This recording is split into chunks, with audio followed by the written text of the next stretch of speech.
ನೀವೇನ್ ಬಿಸ್ನೆಸ್ ಮಾಡ್ತಿದ್ರಿ? ಬಟ್ಟೆ ವ್ಯಾಪಾರ ಮಾಡಿ ಶೇಕ್ ಹಾಕಿನಲ್ಲ ಬರೇ ಖಾದಿ ಶೇಕ್ ಮಾರೋದು. ಬಟ್ಟೆ ವ್ಯಾಪಾರನಾ?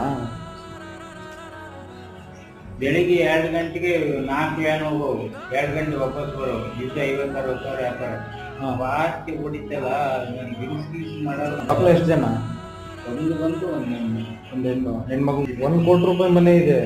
ಜಾಸ್ತಿ ಇದೆ, ಇನ್ನೂ ಜಾಸ್ತಿ ಇದೆ. ನೀವು ಬಂದು ನೋಡ್ರಿ.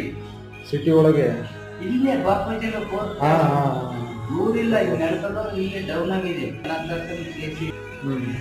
ಫ್ರೆಂಡ್ಗಳು ಮದುವೆ ಮಾಡ್ತಂತ ನಾನು ವ್ಯೂವರ್ಸ್ ಆದ್ನಲ್ಲ, ಅವಳು ನನ್ನ ಮನೆಗೆ ಬರ್ತಾರೆ. ಸೊಸೆ ಮನೆಯಿಂದ ಹೊರಗೆ ಕೂತ್ಲು. ಮಗ ಸೇರಿಸ್ಕೊಂತಿಲ್ಲ ಇವಾಗ? ಮಗ ಸೇರಿಸ್ಕೊಂತಾನೆ, ಸೊಸೆ ಸೇರಿಸ್ಕೊಂತಿಲ್ಲ. ನಾನೇನ್ ಮಾಡಿದೆ, ರೊಟ್ಟೆಲ್ಲ ಮಾಡಿ ಊಟ ಮಾಡಿದ್ರೆ ಇಲ್ಲ, ಊಟ ತರಿಸ್ಲಾ? ಬೇಡ ಮಾಡಿದ್ರಾ? ಅವತ್ತು ಅಪ್ಪಗೆ ಅವೆಲ್ಲ ಹೇಳಿದ್ರೆ ದುಡ್ಡು ಸಮಸ್ಯೆ ಬಗೆಹರಲ್ಲ ಅವು.